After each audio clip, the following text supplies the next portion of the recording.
All right. So we are here. Thank you so much for doing this with me and just allowing me to select you as my Vonney Girl of the month of November. Oh, And yay. It's my birthday too in November, so that makes me feel special. well, what's your actual birthday? November 30th. Oh, you're a Sagittarius. Yes. Me too. It's our season right now. It's our season. Sorry, Yeah. I didn't mean to interrupt your introduction. Oh no, that's totally fine. I just want this to free flow, so that is totally fine. That's exciting. You're a Sagittarius. That makes so much sense. Does it? It does. It does. Usually, when I meet another Sagittarius, I'm like, "You're Sagittarius, aren't you?" I've been wrong like a few times, but usually I'm spot on. Duh. That makes all the sense in the world. Anyways, so happy early birthday. It's 3 days away, so that's exciting. Um, but yeah, thank you for being my Vonney girl for November. And you just really inspire me, and you invited me into your group, the business talk meeting where women of color can just meet and hash out their business ideas. And that was a huge part of me being able to successfully launch my first company, being a part of that group that you created. And so I just wanted to, just kind of pay tribute to the people who helped to launch me. So yeah, and then you just do so much other like amazing work like outside of that. But yeah, so I'm gonna go ahead and get started. So my first question is, I know who you are, but my first question is, so tell us about you and the work that you do through, do you say RAI or do you say Ray? I say RAI. That's what I Yeah. thought. Okay. So Okay. I do, but it stands for Racial Agency Initiative. But I also say RAI of Justice. So my URL is rayofjustice.com. So I do say Ray, but usually I'll say RAI or I'll just say Racial Agency Initiative because I'm Black, and sometimes when we're Black we use the full names. Exactly. Yes. So yeah, my company, I started my own company in August of 2019. And it was something that I started envisioning in 2017 of being able to launch out and do my own consulting company with the work of race, because it's been something I've been doing for 15 years. And my friends were like, Jeanelle, you need to stop giving away your information for free. And I'm like, I don't like charging people. And so even like going through the whole business process of learning about business and learning how to navigate that. And it was challenging for me because I grew up in a home where both of my parents were ministers. And so we were raised to serve. And I didn't have a framework for being able to grow a business and serve, and utilize my business to serve. And I think being a year in, I'm still navigating that. And so I'll charge for the leadership coaching that I do, whether it be in one-on-one. I do have a couple corporate clients, but I'm most focused on the one-on-one clientele. But then I'll do opportunities like I'm launching Advent Conversations on Race via Zoom, and that's at no charge. We do, in partnership with Making America Dinner Again, conversations on race and democracy. And those are called Tea with the People. And those are at no cost to folks. And then Business Talk, which is bringing together women of color to be able to develop our business skills and work through it together, work through building of businesses together. And that's at no cost to people as well. And so I try to find ways to blend serving. Yeah. So it's like like your business, like the core of your business started to facilitate conversations about like race. Well, no, it was to help people. So at first, so I have a theology background. And so at first I thought I was going to start to actually do consulting for um, like churches and like Christian institutions. But I had moved to Austin, Texas, and for my own like healing and recovering. And I think I like slept for 6 months. I was just so burned out from doing the work of racial justice. Mm. And but as I started to heal and go out and actually meet Austin and meet the people who lived in the city uh, and listen, I began to realize what was needed were people who were looking for someone to take them one-on-one on their journey and figure out how do I navigate this race thing given all of my unique circumstances and situations. And I have always deeply believed that there's no one size fits all solution for dealing with race in America. America is a very diverse country, from coast to coast, like north to south. And people have different experiences. And so therefore we need like a choose your own adventure book approach to helping us navigate whatever dynamics we're facing and navigating to able to bring racial justice. So I say that the work that we do is encouraging people to leverage their agency for racial justice. So whoever you are, wherever you are, what is your platform? What are your spheres of influence? And then how do we get you to think about practicing racial justice within your scope of influence? And so you do it as a way of life and not as an outcome to a particular event. And the vision of my company is pursuing racial justice with joy, because what I realized, even in my own life, is that we need to be able to use more sustainable energy to do the work of racial justice.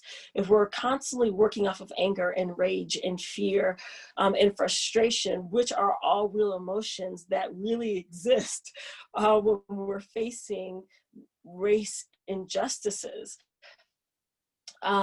but they're just not sustainable. They operate like sugar. Well, they give you like a high and then a hard crash, and we get to burn out sooner. And so I had begun thinking about, well, what's going to keep us and sustain us in this work? And I realized it would be joy. Joy, like a complex carbohydrate, will give you long-term renewable energy. And so being able to focus on the things that we know give us life and know naturally make us happy, and then we can do those things for the forward progress of racial justice. There are 350 million people who live in the United States of America. If everybody just did their part in a way that was life-giving to them and they didn't feel like it was an added weight on their shoulders to do the right thing, we would actually move the needle of racial justice forward further and faster than one would naturally think could happen in our country. I think the reason why it's taken 400 years is because, one, folks didn't want it to change because there's economic benefits to racial injustice, right? Like, there was benefit. There was absolute 100% benefit in racial inequality, period. Right. Exactly.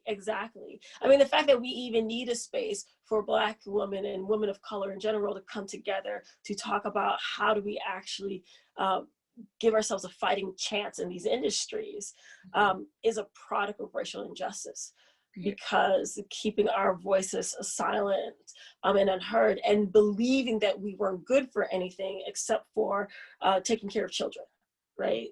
And cleaning houses. And so being able to fight those social narratives by being able to reclaim our worth and our value in the context of society, to say, no, we are diverse human beings as well. And what we contribute can be a plethora of things. And we just have to figure out for ourselves, how do we do it in our own way? like understanding how the system works, yes, but how do we do it in a way that centers our value as women of color? And this is why I love Bonnie Michelle and what you have created, because it's a product that centers your experience as a Black woman and being able to honor other folks' experience as Black women, but also any person's experience who wants to be able to buy the box. The box is emerges out of you, but it's for everyone. And I think that's why I appreciate what you're building and creating.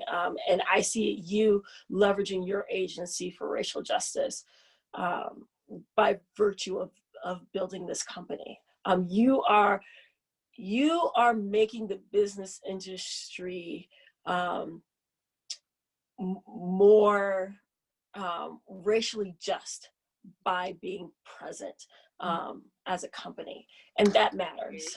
That's a word. I receive it. Okay, racial. Yes, I'm playing my part. You're playing your part by doing what you do and doing what you love, right? And that's the goal. Is that when we work outside of ourselves, that becomes exhausting. And so, how do we leverage who we are to do the right thing? And sometimes it's just chasing joy. Actually, that's my sister-in-law's photography company, what it's called, Chasing Joy. So if we're actually really chasing joy, especially as people of color, that actually is going to move the needle of racial justice forward. Not just diversity and inclusion, right? But justice, the process of making things right, making it sustainably right. Yeah. I love that. I love that. I love hearing like working off of the energy of joy and chasing joy. I really love that phrase. And I just thought about how if you chase joy in your life, if you set that intention, to me, it automatically seems like you are chasing the authentic self of who you are. Because, and this kind of goes into my next question about, when you're chasing who you authentically are, you're automatically liberating yourself from any type of systematic, oppression or any type of box that might have been placed on you, or old mindset or lack of evolution or whatever it is. Chasing joy just feels like it's like, who am I, and how can I express that to the world? And so that goes into because with starting Vonney Michelle, I was telling you in one of our business talk meetings that the marketing of it has been like the most like not even frustrating, but just I'm just kind of like, I don't like it. It feels yucky, like to just constantly be on somebody's timeline, like buy this, look. And just, just because of like the feeling that I have, to capitalism and just the way I've always seen, it done in this society, it always feels like somebody is being oppressed in order for you to be able to succeed or to make money. You're having to make money off of you have to capitalize off of something, right? And I was telling you that, and I'm like, that doesn't mean that, I shouldn't have my own business and work for myself, but trying to find my way or make business good for me or feel good to me. And you brought up the whole thing about Black liberation and like, what does Black liberation in your business look like? What does Black liberation in marketing Vonney Michelle look like? And I was like, oh shoot, I've never thought about that. And I know personally, I feel connected to like socialism or just a more communal way of doing business. And building up a brand, making it about the people, like really actually serving, like you said, because I was raised up Christian too, and I was raised up in a household. My mother is a pastor, my father is active in the church, and my grandmother is a minister, an evangelist, like just coming from a household that's just all about serve. Like we went to a missionary Baptist church. So we were all about Saturday morning, get up, paper the neighborhoods with like pamphlets on how you can give your life to Christ and all of that. So definitely a household of serving. And but yeah, so anyways, I would love to talk more about that and like how like just kind of how that mindset of like working came to you. Or Okay, so let me, can you rephrase it in a succinct question for me so I can? Yeah. I just like I'm off on a whole tangent.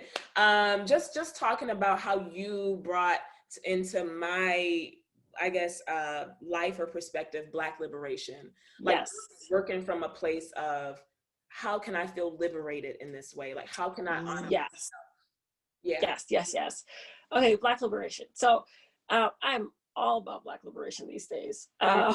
And I think a lot of what brought me to that space is the series of killings that happened against Black bodies in 2020 alone. And then the one that happened in Minneapolis, George Floyd, which was in the backyard of the home that I grew up in the home in which I live right now. I moved to Minneapolis because of the killing of George Floyd to leverage my agency for racial justice.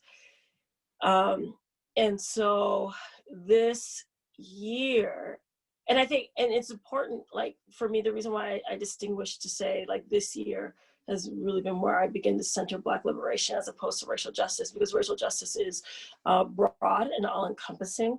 But when we say Black liberation, we're really focusing on the injustices against Black people and Black bodies, and how do we be free after 400 years of oppression?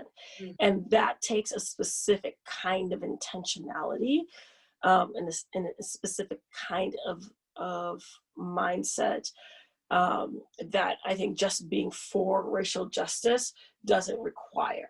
And so, because there are people who are for racial justice, but are not necessarily for Black liberation. But everybody for Black liberation is for racial justice. Ooh, and so, okay. So I think that's always important, that the fight for Black liberation has to be intentional. And so the question that I constantly ask people, which I asked you as well, is like, what does Black liberation look like for you in your industry, in your business, in your context? Because if we're only thinking about Black liberation in the sense of poor Black people, then it means we're not all going to get freed, right? It'll be just like the Emancipation Proclamation, where they only freed the slaves in the South, a part of the Confederate family or Confederate army and states, because that would help the Union win the war, but not everybody was freed. Mm-hmm. And so if we are going to be for Black liberation, that means we all need to get free. This can't just be a strategy to get some folks free and not others, or just to get the people who have been snatched up by the prison industrial complex free, but not others. Like, I think there are multiple levels of freedom, and it has to be holistic for the Black community. We can't just stay trapped. So, I mean, I asked my friend who's a doctor, he's a medical doctor, and I asked him, like, well, what does Black liberation look like for you? Actually, he asked me, he's like, what does Black liberation look like for me? And I'm like, I've got some thoughts, because we've been engaging in conversation. But one would think like a Black doctor who has a secure job, a secure salary, a roof over his head, and a bright future would need Black liberation. But there are many glass ceilings that he meets as a Black man in a predominantly white industry, where there's room for liberation. I think that, but we do need to still also focus on the folks, that unhoused, the folks that are systemically disadvantaged through the education systems, the people who are systemically disadvantaged because of the food systems and food deserts and those kinds of things. But oftentimes what we find in society, that society focus on the negative statistics and then thinks that everybody is okay. But if everywhere I go, when I talk to Black people, regardless of where they fall on the socioeconomic ladder within the United States, they can tell you about being Black in America. And they can tell you what they face because of their dark skin. And so there's liberation that needs to happen everywhere. And so therefore it's important for us to be able to think about that mindset first and ask the question, what does it mean for me to be free in the industry in which I work, or the community in which I live, or the places to where I go? Like, those questions matter. And the more people we have answering those questions, the clearer the picture will be in terms of what does Black liberation look like. In journalism, Black journalists have to ask, what does liberation look like? In the sports industry, athletes need to ask, coaches need to ask, what does Black liberation look like for us? In the beauty industry or business industries, or whatever that means, like wherever it looks like, in medical field, education, the arts. Yeah. What does Black liberation look like for us? And as we answer those questions, then we can also get clearer pictures on how we can support one another and help one another, because we have to rise together. I think what whiteness does is says that we need to individualize things. And that's why they can say, look, we have a Black president, or had a Black president. Now we have a vice president-elect who's Black. And whiteness can sit back and say, look, we've done it, we're good, right? And that's what, and Black people always look at that folks twisted, like, how did one person's success become everybody's success? And so being able to challenge that ideology that Black people are monolithic, and that that we don't have different desires, and we don't have different needs, we don't have different outlooks and hopes and visions and dreams, needs to come from us to first articulate those things. And as we articulate them, we'll begin to understand, yes, okay, Black liberation is these multiple things, and therefore we deserve to be able to achieve these multiple things and not come out with one outcome or one person's success, but we have to rise together.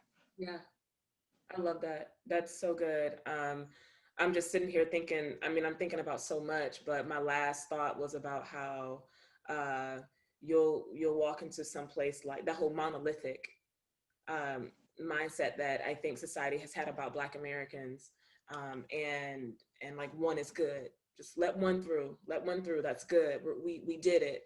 And I was thinking about how Sephora, which kind of branches back to Vonney Girl, like Sephora didn't have no real product offerings with Black women in mind, right? Not as like a forethought. Now they're kind of trying to do some cleanup. But when you had somebody like a Rihanna that launches this huge line, Fenty, love it, love it, hope to get it in my box one day. But you have Rihanna that launches Fenty, and then when you walk in Sephora, you have Fenty, right? And it's like, great, but you do know that just having Fenty doesn't solve the beauty, how the beauty industry is dominated by white artisans, and those products are not designed with us in mind. Nope. So yes, we have Fenty. Yes, we have Fashion Fair. Yes, we have Iman's line. Yes, we do have. But like, what about all the other, lines? Or what about the access to more? Because we're not monolithic. Because you have locks and I have a bald head, and we need different products for both. Yep. Yep. And so, just speaking to that and trying to allow how I approach my business and also my art, because I'm an actor, with the mindset of what does Black liberation for me look like? Yep. Especially because, like, if I take it to my art, I have trained, I have my master's degree, I have my, my bachelor's from Howard University, the illustrious, hey Kamala. and everybody else. But, you know, I do have my degree from Howard.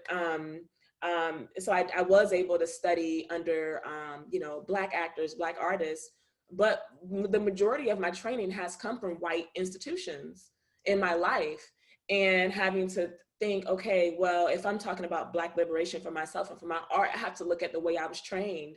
I have to look at the way, who taught me, and Yes, do those teachings fit me? You know, absolutely. do they put me first? Do they make me feel free? Do they make me feel boundless, or do they make me feel boxed?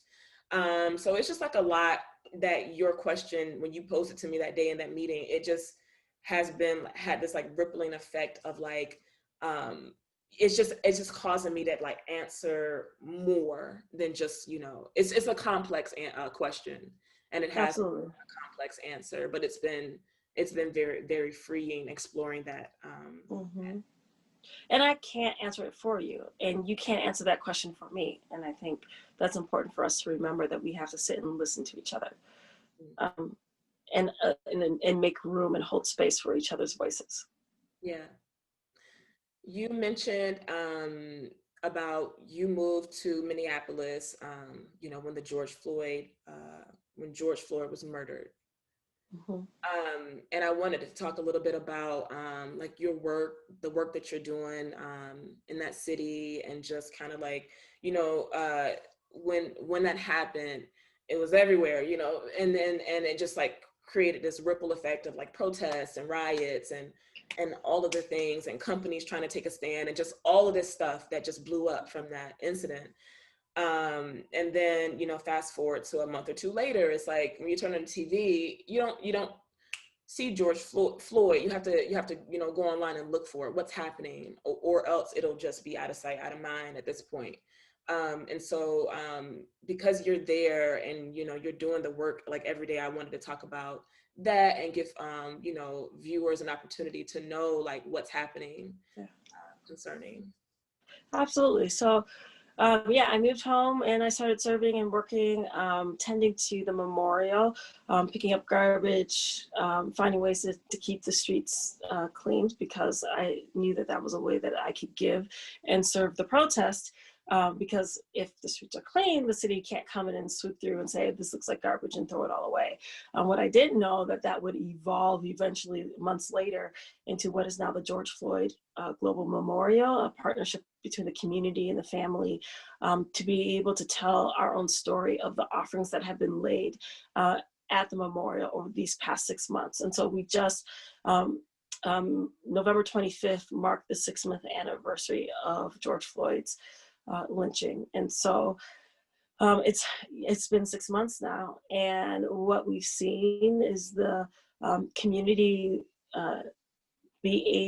communities come together. And not all communities, not everybody's on the same page, but the streets remained closed. Some people will call it an autonomous zone. Some people will call it George Floyd Square. Some people will call it 38th in Chicago, what it is, what it's always been. But I think what's most important is that there are people who have taken a stand to say, you know, no justice, no streets. And to be able to say to the city of Minneapolis, you know, it is important to not go back to business as usual until we actually start to see justice being instituted within the community in which the offense took place, but also within the Black community as a commitment to the larger need for Black liberation, and also to the family with the trial, which begins March 7th, to my understanding. And so there's layers of justice that need to be held. And folks have asked, you know, well, just pick one thing, or what's the top three? And to that, my answer is I can't, because we are different and we are not monolithic. And there are so many different ways that are deserved to be responded to for restitution.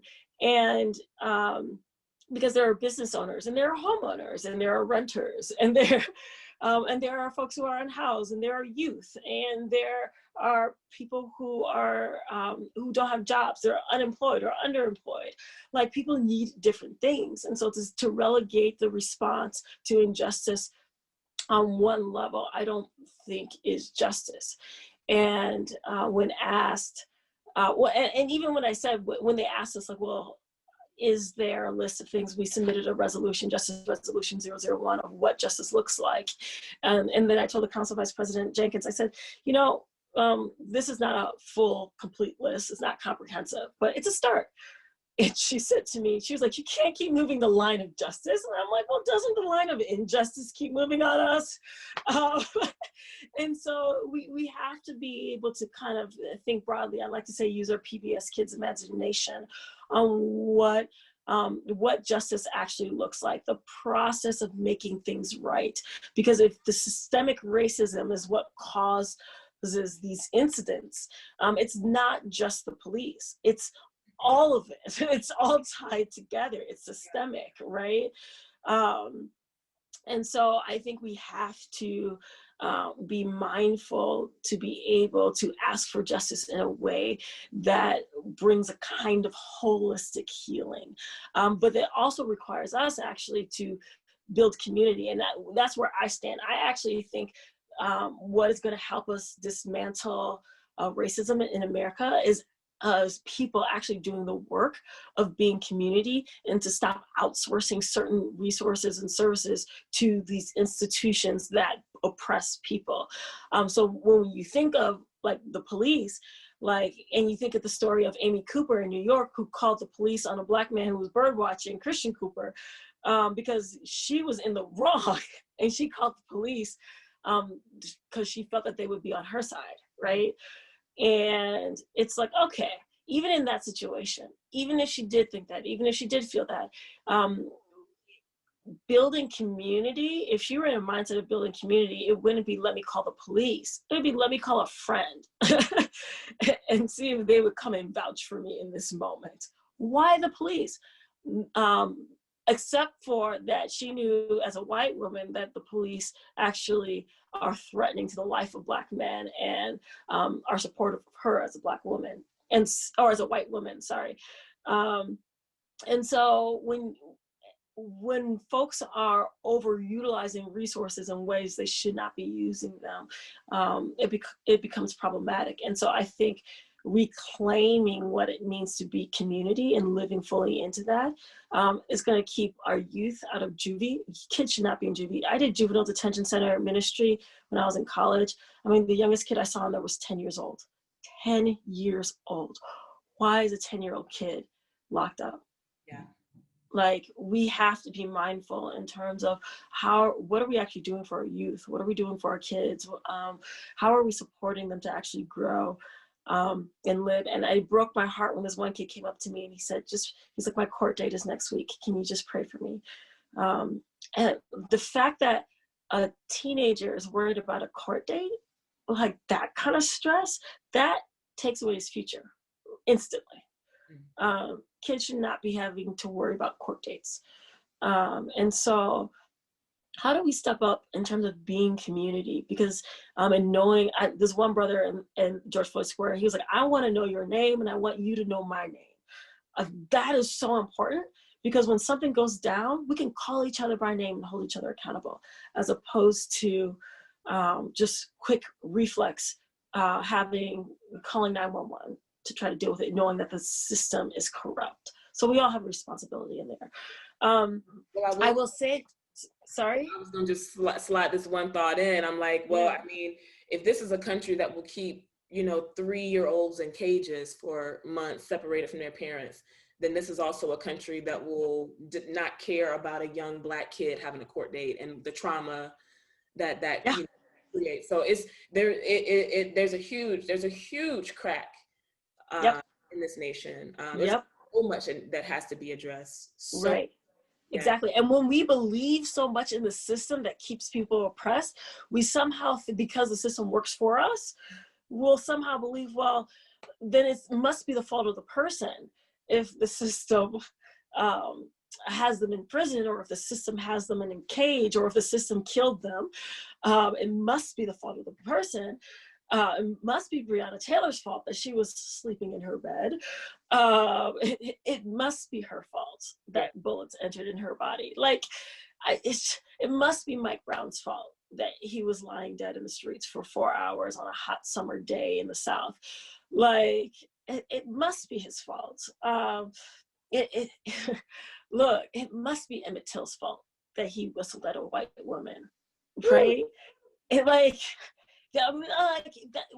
this is what a lot of white people don't understand, is that by virtue of believing in a system that is unjust, that you do not give the people who are oppressed by that system the privilege of being believed, and our narratives being believed, and our stories being believed, and therefore we live in this society unequitably. And we live in this society in a way that it constantly chips away at our humanity. And so reducing us back to slavery, that's what we're fighting every single day with Black liberation. So with the square, sorry, I could go on for days, but I won't. With the square, in the intersection, we continue to hold the space. We continue to fight and advocate for justice. We built the George Floyd Global Memorial, which is an institution that will govern the offerings that have been laid by the people. Right now, we have a campaign going called the Million Donor Campaign. What we are looking for is 1 million people to back us and say, you all should exist, and the community, especially the Black community, should have its ability to tell its own story. Because when Philando Castile was killed, his family, in Black culture, the offerings to a memorial always goes to the family. And so the family of Philando Castile had decided that they would allow those offerings actually to be curated within the Minneapolis Institute of Art. And the way in which it was done, based off of what I was told, I never went to actually visit that installation, but the story wasn't told correctly in the eyes of many people within the Black community. And so, like, same images, different story based off of how you tell it. Because of that, early on in this movement, I had people whispering in my ear saying, nope, we're going to build our own, and we're going to tell our own story. And that's what really my work became about on the street, volunteer. I see it as an extension, again, of racial agency initiative, in the sense that I am leveraging my agency for racial justice. This is how I volunteer and give my time, because if I'm encouraging other people to do it, then I need to be practicing it, and I need to be doing it too. It would be as if you encouraging people to utilize your box and you never utilized your box yourself. So I have to be on these streets and advocating. My spirit compels me to. Who I am compels me to. The same part of me that compelled me to build my company is the part of me that compels me to serve and advocate for justice in the backyard of where I grew up, 2 blocks away. And so being able to tell our own story and building a kind of institution that will also provide jobs for the community, that will also get youth involved in an industry where we're underrepresented, to be able to get more Black folks, encourage more BIPOC folks, get people to see, we have what it takes to be equitable in the art sciences. And so we're just going to do it, and we're going to get done. Ain't nobody doing this. Like, who builds their own museum because they've had over 2,500 offerings laid in their community in the summer? Most people don't think to do that. This is where it takes a PBS kid's imagination. I don't even know how to do it. But what I do know is that when I put it out in the atmosphere that this is what we need to do, the people who need to help start coming, and the resources in terms of not necessarily economic money resources, but talent resources start coming. People with certain education who can say, hey, like the Midwest Arts Conservation Center, they're like, hey, we can teach you all how to actually work and do your own conservation. And they volunteer their time once a week to help us show how do we do it right and how do we do it well. Then there's the Pillsbury House and Theater, who are like, we're closed for COVID, so we can give you a classroom where you can all actually do that work. And so just watching the community be community and saying, yeah, we believe in this vision, that you all should be able to tell your own story And so we're going to help build capacity to do that. So where we are right now, we have the Million Donor Campaign for people to say, yeah, we believe in that. We set the base donation at $1 because we really want anybody to be able to give, even children. We've got children who offered offerings at the memorial. So if children offered offerings, why shouldn't they have the privilege of becoming a donor to be able to say, I back this? Like, we back this space. Like, and so we're not looking for $1 million donor to then control the narrative. We're looking for the million people donors to be able to say, this is us. And we're building this together as a collective, as a people. The collective, people started it. The collective should sustain it. And so that's why a million donor campaign as opposed to $1 million campaign. We want the people to build it. And it's beautiful and it's being built. We're moving slowly, we're checking along. The website is GeorgeFloydGlobalMemorial.org if people want to join that campaign. The other options are people to come to the space, serve. I'll put all that info, like, just so people can just click it and just go right to it too. Absolutely, absolutely. But it's where I volunteer, where I serve my time, and I've given as well, financially, economically, to say I support this work that's being done. And so, yeah, other people want to either volunteer their time or volunteer their economic resources. I know we're in COVID and we're in a recession, and so it's challenging, difficult times. But however people want to give and be a part of this new imagination of how we can pursue Black liberation and how storytelling and the arts are part of that. Or there's also 612 MASH that's in the square as well. They were protest medics who said, we're gonna stick around. And so they incorporated and now have a nonprofit health organization that's actually providing health resources in the community. And it's just like phenomenal, right? And so, like, there are different imaginations that are happening in the square in terms of the kind of community we want to become. Yeah.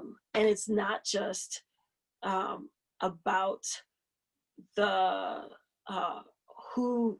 fight against the police, right? Because I think the fight against the police is just a narrow imagination, and it's looking backwards to say, what are we running from? And I think what's happening at the intersection of 38th and Chicago is that our people are coming to that space and asking the question, what are we running toward, right? If we're running toward Black liberation, we have to ask, what is life gonna look like on the other side of justice? That's where we have to keep our vision and keep our hope, because that gives us joy, right? Christianese, the scripture in the book of Hebrews that says Jesus, who for the joy set before him endured the cross. Look, we can endure this protest because we see the joy of Black liberation. I see it, I taste it, I feel it, I'm moving toward it. It's not easy. It is difficult and challenging, and building community is hard work.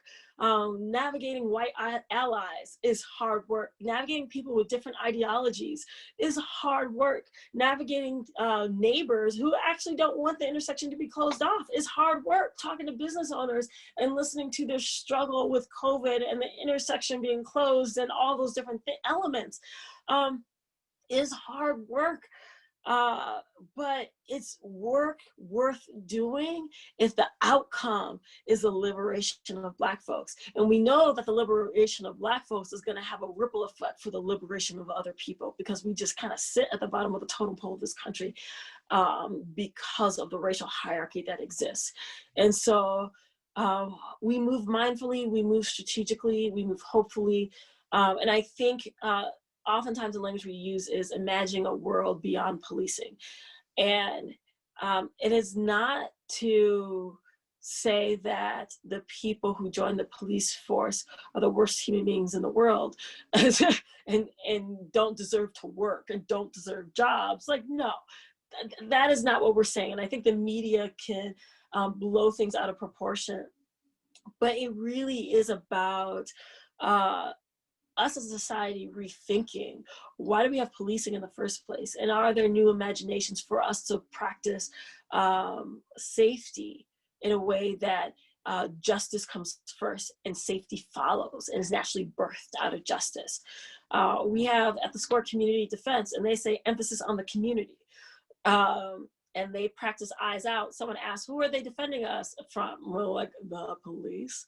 Because we have seen conflicts in the square be de-escalated where we know for sure somebody would have died if the police had been called. And so it really is that work of trying to figure out what does community look like. So that's where we are. That's what we're doing. That's the square. I encourage people to come visit. There are people who have layovers in Minneapolis, and the layover has been long enough where they take an Uber to the square with their suitcase in hand, and then they go back. Like it's amazing the people who come and visit, the people who stay and visit. There's like some Black filmmakers in town looking at the intersection between police and the environment.